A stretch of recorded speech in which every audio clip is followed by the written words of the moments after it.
જય શ્રી કૃષ્ણ વિદ્યાર્થી મિત્રો, હું છું નિલેશ દેસાઈ અને સ્વાગત છે તમારું આપણી YouTube channel teach and growth by નિલેશમાં. મિત્રો, ધોરણ 9 પાઠ 1 ભારતમાં બ્રિટિશ સત્તાનો ઉદય, જેનો ભાગ 1 આવી ગયો છે. ના જોયો હોય તો જોઈ લેજો. આજે ચાલુ કરીશું ભાગ 2. ભાગ 2ના બે મહત્વના ટોપિક્સ જે પરીક્ષા લક્ષી સૌથી વધુ અગત્યના હોય તેઓ. 1 નંબર, પ્લાસીનું યુદ્ધ.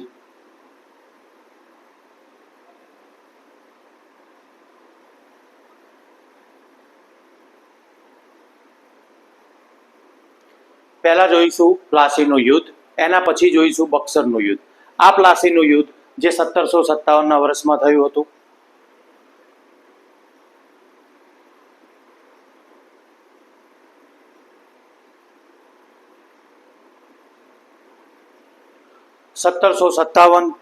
આ યુદ્ધ બાદ ભારતમાં અંગ્રેજ સત્તાનો પાયો નખાયો હતો. તો શરૂ કરીએ પ્લાસીનું યુદ્ધ.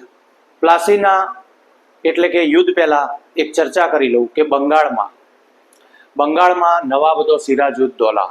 સિરાજુદ્દૌલાનું બંગાળમાં શાસન હતું. બંગાળનો નવાબ સિરાજઉદ્દૌલા આ બંગાળનો નવાબ હતો. સિરાજુદ્દૌલાની એક મિસ્ટેક હોય તો તે તેના ઉતાવળિયા નિર્ણયને કારણે ખૂબ જ વિવાદોમાં ઘેરાયેલો રહેતો.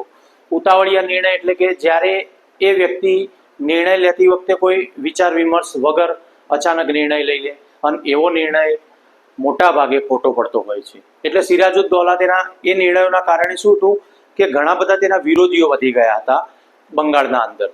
તો ઈસ્ટ ઇન્ડિયા કંપનીએ શું કર્યું? બ્રિટિશ ઈસ્ટ ઇન્ડિયા કંપનીએ એમની જે વેપારી કોઠી હતી, વેપારી કોઠીના ફરતે નવાબ એટલે કે સિરાજુદ્દૌલાની પરમિશન લીધા વિના વેપારી કોઠીના ફરતે કિલ્લેબંધી કરી દીધી. અને એ વેપારી કોઠીના ફરતે કિલ્લેબંધી કરી કોણે? બ્રિટિશ ઈસ્ટ ઇન્ડિયા કંપનીએ.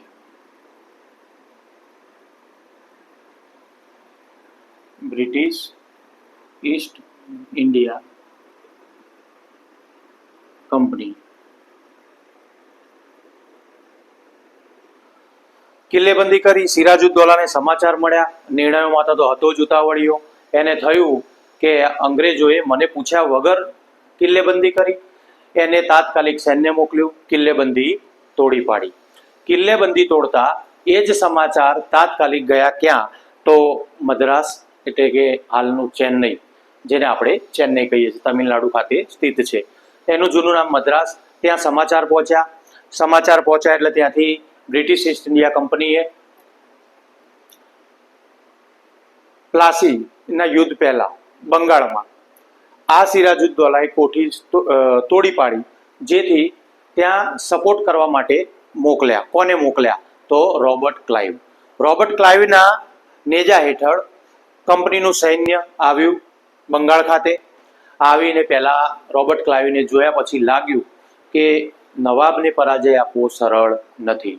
નવાબને પરાજય આપવો સરળ ના લાગતા એને એવું વિચાર્યું કે કદાચ જો આપણો પરાજય નવાબના સામે થઈ જાય તો ભારત દેશમાં આપણું સ્થાન જમાવવું બહુ મુશ્કેલ થઈ જશે.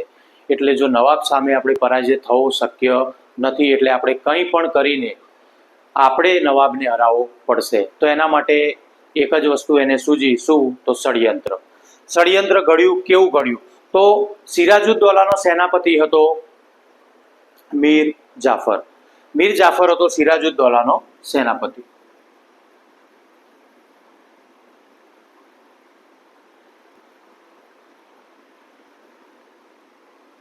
સિરાજુદ્દૌલાનો સેનાપતિ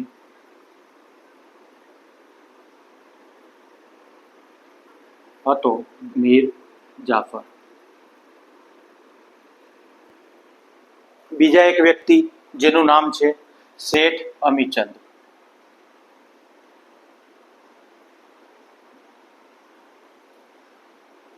શેઠ અમીચંદ આ બંનેને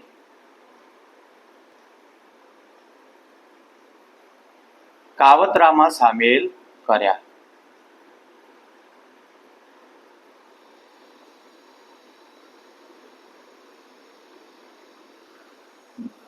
શું કર્યું રોબર્ટ ક્લાઇવે? રોબર્ટ ક્લાઇવે સર્વપ્રથમ સિરાજુદ્દૌલાનો મુખ્ય સેનાપતિ હતો મીર જાફર, અને ત્યારબાદ શેઠ હમીચંદ, આ બંને વ્યક્તિને પોતાના કાવતરામાં સામેલ કર્યા. તો કેવી રીતે? તો લાલચ આપીને. લાલચમાં એવું હતું કે મીર જાફરને એવું કહેવામાં આવ્યું, જો સિરાજુદ્દૌલાને અમે હરાવીશું, સિરાજુદ્દૌલા હાર્યા પછી એની જગ્યાએ તને નવાબ બનાવી દઈશું, તારે અમને સિરાજુદ્દૌલાને હરાવવામાં મદદ કરવી પડશે. મીર જાફર તૈયાર થઈ ગયો. સેનાપતિને સીધું નવાબનું સ્થાન મળતું હોય તો કોણ તૈયાર ના થાય, બરાબર? તો એ દગાખોરી કરવા તૈયાર થઈ ગયો પોતાના નવાબ સાથે. અને પછી નવાબ ખોટી રીતે કન્નડગત કરે છે, આવી જાહેરાત કરી રોબર્ટ ક્લાઇવે. નવાબ ખોટી રીતે કન્નડગત કરે છે એ બહાના હેઠળ પ્લાસીમાં યુદ્ધ જાહેર કર્યું. બસ એ પ્લાસી શું? તો પ્લાસી ગામ છે મિત્રો બંગાળમાં, અને પ્લાસી ગામના બાજુમાં જ એક મોટું મેદાન. તો ઓબ્વિયસ છે કે કોઈ પણ જગ્યાની બાજુનો કોઈ વિસ્તાર હોય તો તમે એ વિસ્તારનું નામ જ ના હોય તો તમે નજીકમાં જે ગામ કે કોઈ લાગતું હોય કેન્દ્ર, એનું નામ તમે જાહેર કરી દો. તો એવી રીતે પડ્યું પ્લાસીનું યુદ્ધ.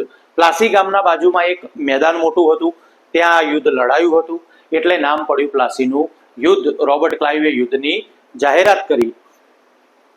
સિરાજુદ્દૌલા અને કંપનીની વચ્ચે યુદ્ધ ચાલુ થયું. યુદ્ધ ચાલુ થયું એમાં પ્રોબ્લેમ એવો થયો કે મીર જાફર જે સેનાપતિ હતો, સિરાજુદ્દૌલાને તેના પર ભરોસો હતો, પણ મીર જાફર તો મળી ચૂક્યો હતો રોબર્ટ ક્લાઇવ એટલે કે ઈસ્ટ ઇન્ડિયા કંપનીને. યુદ્ધની શરૂઆત થઈ. શરૂઆત થતા વેત યુદ્ધ સિરાજુદ્દૌલા હાર્યો. એટલે યુદ્ધ માત્ર અડધા દિવસના અંદર પૂરું થઈ ગયું હતું. યુદ્ધ અડધા દિવસમાં પૂરું થયાનું કારણ શું હતું? તો મીર જાફરને ખ્યાલ હતો કે મારે કંપનીને જીતાડવાની અને ત્યાં મારે નવાબ બનવાનું, એટલે એને આ કાવતરામાં સામેલ હોવાથી જોડે રહીને સિરાજુદ્દૌલાને હારવામાં મદદ કરી, એટલે કે હરાવ્યો અને જીતવામાં મદદ કરી ઈસ્ટ ઇન્ડિયા કંપનીને.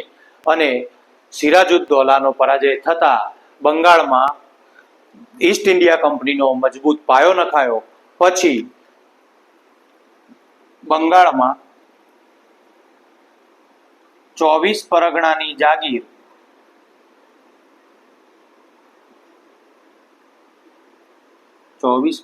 જાગીર ઈસ્ટ ઇન્ડિયા કંપનીને મળી.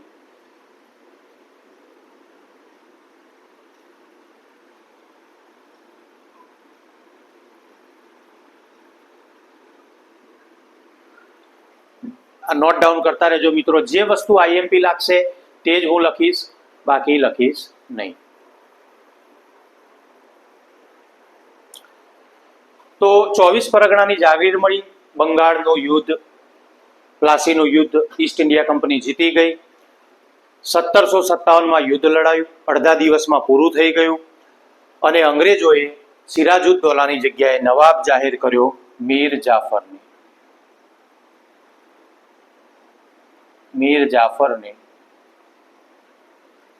બંગાળનો નવાબ બનાવ્યો.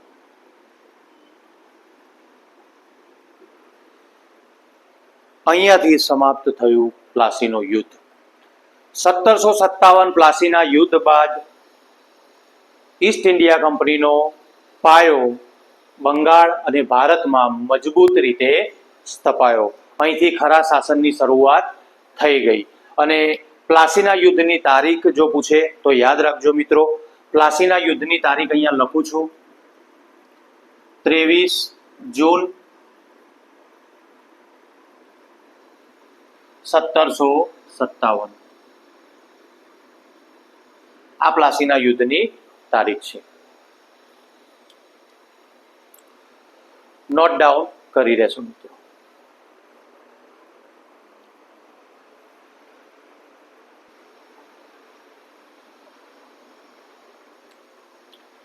તો આ હતું પ્લાસીનું યુદ્ધ. વિડીયો જોતા રહેજો. આના પછી આવશે બક્સરનું યુદ્ધ 1764માં.